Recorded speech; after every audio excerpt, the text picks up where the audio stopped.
3월 3일 아침 저희들에게 주시는 하나님 말씀은 창세기 24장 13절로 32절까지 말씀입니다. 말씀을 함께 봉독하겠습니다. 성중 사람의 딸들이 물 기르러 나오겠사오니 내가 우물 곁에 서 있다가 한 소녀에게 이르기를 청하건대 너는 물동이를 기울여 나로 마시게 하라 하리니 그의 대답이 마시라 내가 당신의 낙타에게도 마시게 하리라 하면 그는 주께서 주의 종 이삭을 위하여 정하신 자라 이로 말미암아 주께서 내 주인에게 은혜 베푸심을 내가 알겠나이다. 말을 마치기도 전에 리브가가 물동이를 어깨에 메고 나오니 그는 아브라함의 동생 나홀의 아내 밀가의 아들 부두엘의 소생이라. 그 소녀는 보기에 심히 아리답고 지금까지 남자가 가까이 하지 아니한 처녀더라. 그가 우물로 내려가서 물을 그 물동이에 채워 가지고 올라오는지라. 종이 마주 달려가서 이르되 청하건대 내 물동이의 물을 내게 조금 마시게 하라. 그가 이르되 내 주여 마시소서 하며 급히 그 물동이를 손에 내려 마시게 하고 마시게 하기를 다하고 이르되 당신의 낙타를 위하여서도 물을 길어 그것들도 배불리 마시게 하리이다 하고 급히 물동이의 물을 구유에 붓고 다시 기르려고 우물로 달려가서 모든 낙타를 위하여 깃는지라. 그 사람이 그를 묵묵히 주목하며 여호와께서 과연 평탄한 길을 주신 여부를 알고자 하더니 낙타가 마시기를 다음에 그가 반세겔 무게의 금 코골이 한 개와 10세겔 무게의 금 손목걸이 한 쌍을 그에게 주며 이르되 네가 누구의 딸이냐 청하건대 내게 말하라. 내 아버지의 집에 우리가 유숙할 곳이 있느냐. 그 여자가 그에게 이르되 나는 밀가가 나홀에게서 낳은 아들 부두엘의 딸이니이다. 또 이르되 우리에게 집과 사료가 족하며 유숙할 곳도 있나이다. 이에 그 사람이 머리를 숙여 여호와께 경배하고 이르되 나의 주인 아브라함의 하나님 여호와를 찬송하나이다. 나의 주인에게 주의 사랑과 성실을 그치지 아니하셨사오며 여호와께서 길에서 나를 인도하사 내 주인의 동생 집에 이르게 하셨나이다 하니라. 소녀가 달려가서 이 일을 어머니 집에 알렸더니 리브가에게 오라버니가 있어 그의 이름은 라반이라. 그가 우물로 달려가 그 사람에게 이르러 그의 누이의 코골이와 그 손의 손목걸이를 보고 또 그의 누이 리브가가 그 사람이 자기에게 이같이 말하더라 함을 듣고 그 사람에게로 나아감이라. 그때 그가 우물가 낙타 곁에 서 있더라. 라반이 이르되 여호와께 복을 받은 자여 들어오소서. 어찌 밖에 서 있나이까. 내가 방과 낙타의 처소를 준비하였나이다. 그 사람이 그 집으로 들어가매 라반이 낙타의 짐을 부리고 집과 사료를 낙타에게 주고 그 사람의 발과 그의 동행자들의 발 씻을 물을 주고. 아멘. 사명으로 살면 하나님이 인도하신다라는 제목으로 오늘 말씀 전합니다. 우리는 오늘도 삶 속에서 하나님의 인도하심을 사모하게 되고 하나님께서 나의 삶을 이끌어 주시기를 또 바라게 됩니다. 우리가 살아가는 세상이 죄악이 관영한 세상이고 무엇이 선하고 또 무엇이 악한지 분별하기조차 어렵다 보니 우리가 이 땅을 살아갈 때에 하나님의 인도하심이 아니라면 우리는 또 세상의 길로 나아갈 수밖에 없는 그런 존재들인 것 같습니다. 운전 중에는 그래도 내비게이션이라도 이렇게 틀어놓고 운전하게 되면 다른 길로 갈 일은 없지 않습니까? 하지만 신앙의 삶은 내비게이션 안내처럼 하나님의 음성이 항상 분명하게 들리는 것이 아니기 때문에 하루하루 정말 안개 속을 걸어가는 듯한 그런 기분이 들 때가 참 많이 있습니다. 그렇기 때문에 오늘도 저희들은 하나님의 인도하심을 구하고 또 구할 수 있어야 하는 것입니다. 오늘 본문은 계속해서 이삭의 아내를 찾아 나서고 있는 아브라함의 종의 모습을 기록하고 있는데요. 여러분이 만약 이 아브라함의 종의 상황이었다면 어떤 심정이었겠습니까? 아마도 굉장히 막연하지 않을까 생각이 됩니다. 왜냐하면 아브라함이 자신을 믿고 보냈기 때문에 그렇습니다. 그렇다고 이삭의 아내가 될 사람을 딱 정해준 것도 아니죠. 유일한 힌트는 무엇입니까? 아브라함의 고향에서 아브라함의 족속에게서 아내를 택해야 된다라는 것입니다. 하지만 이 아브라함의 족속들이 어디에 흩어져서 살고 있는지 알 길이 없습니다. 그 당시는 교통이 발달한 시대도 아니었기 때문에 그 먼 거리를 낙타를 타고 기약 없는 여정을 떠나야 했던 것이 바로 아브라함의 종이었던 것이죠. 그렇기 때문에 이 종은 그 여정을 가면서 절로 기도가 나올 수밖에 없었을 것입니다. 이와 같은 상황에서는 하나님의 철저한 인도하심이 있어야만 이삭의 아내를 만날 수 있었던 것입니다. 그런데 놀랍게도 오늘 본문은 영화 같은 일을 기록하고 있습니다. 왜냐하면 이 종이 기도하면서 하나님께 고백했던 그대로 이루어지고 있었기 때문입니다. 오늘 본문 15절 보시기 바랍니다.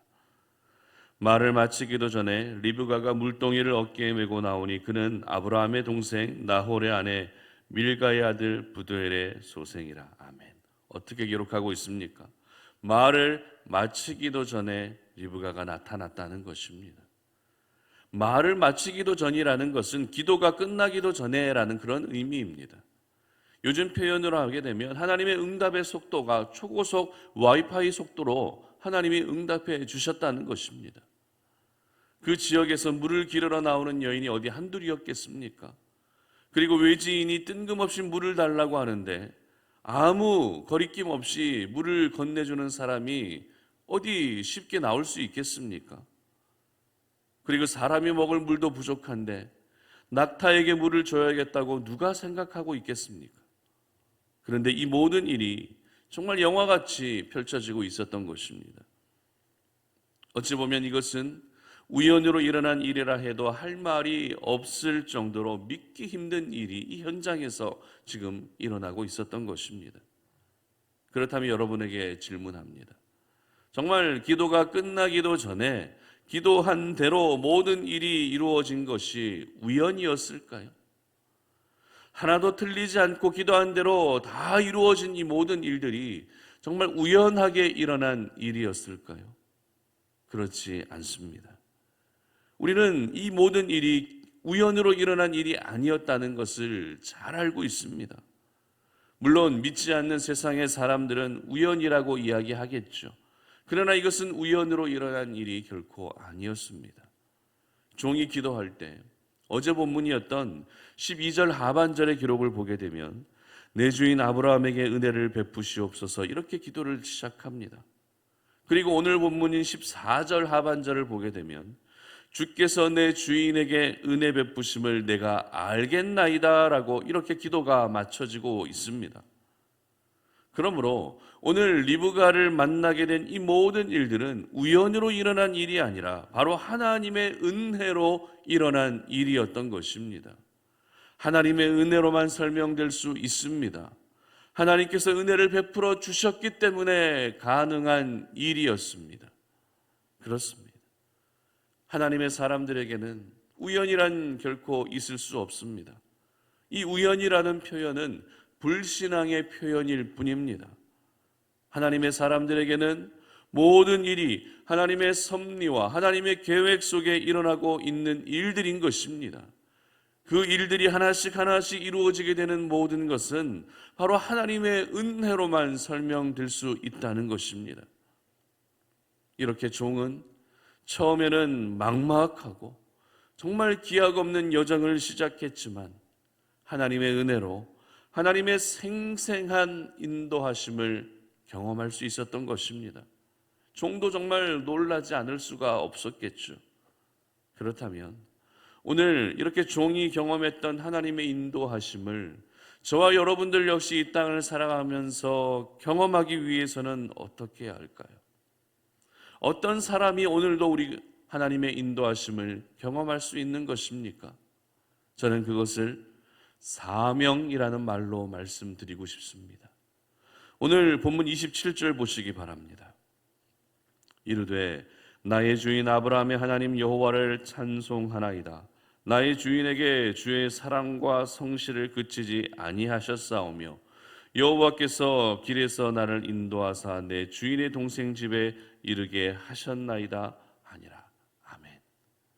종은 이삭의 아내를 찾아 나서는 그 순간부터 이삭의 아내를 만나서 그의 집에 초대받는 그 순간까지 자신의 사명이 무엇인지 단 한순간도 잊지 않고 있었습니다.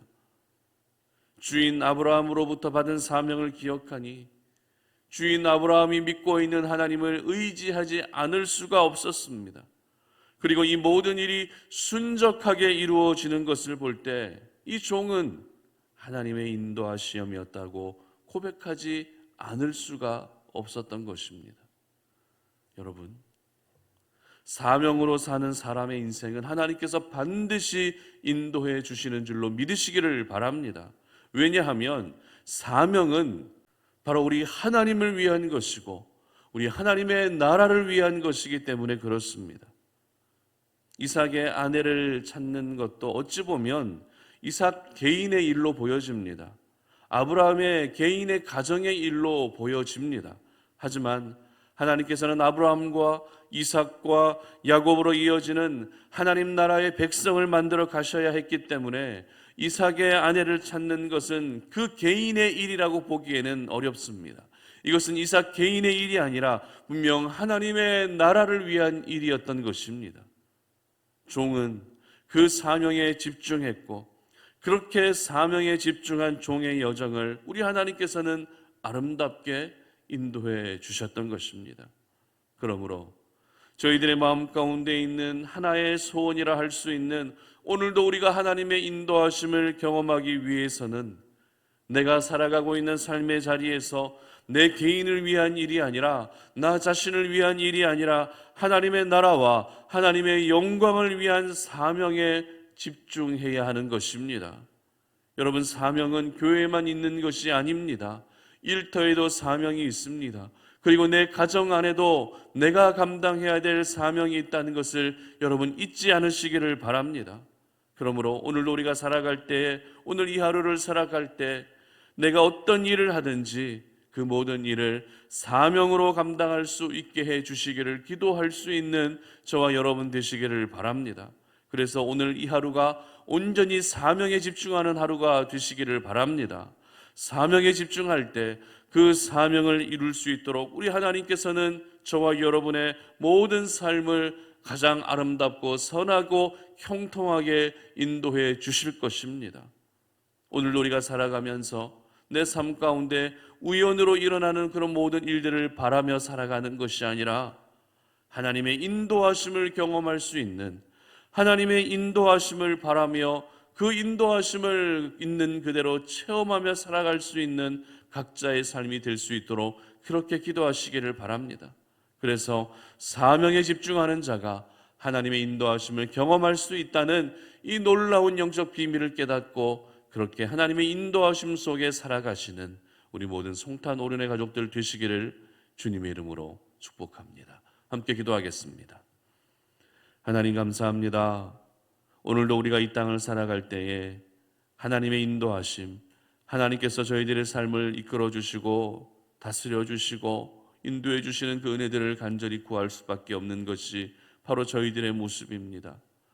하나님은 오늘도 사명에 집중하는 자들에게 인도해 주시고 나타내 보여주신다는 사실을 기억합니다.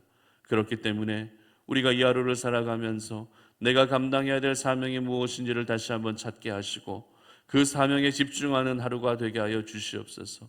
그래서 그 사명에 집중할 때 그 사명이 이루어질 수 있도록 오늘도 우리의 삶을 인도해 주시는 하나님의 놀라운 은혜를 경험할 수 있는 저희들 되게 하여 주시옵소서. 감사드리며 예수님의 이름으로 기도드립니다. 아멘. 오늘도 이 시간 함께 나라와 민족을 위한 릴레이 구국 금식 기도회를 또 진행했으면 좋겠는데요. 보여드리는 기도 제목을 보시면서 문화와 국방과 외교를 위해 기도하는 목요일 아침입니다. 우크라이나 사태가 빨리 끝날 수 있도록 평화적인 날들이 속히 돌아올 수 있도록 기도해 주시기 바랍니다. 그리고 이제 일주일도 채 남지 않은 대선을 위해서 계속 기도해 주시고 송탄 오륜교회와 우리가 살고 있는 이 지역을 위해서 기도해 주시기를 바랍니다. 다 함께 기도하며 나아갑니다.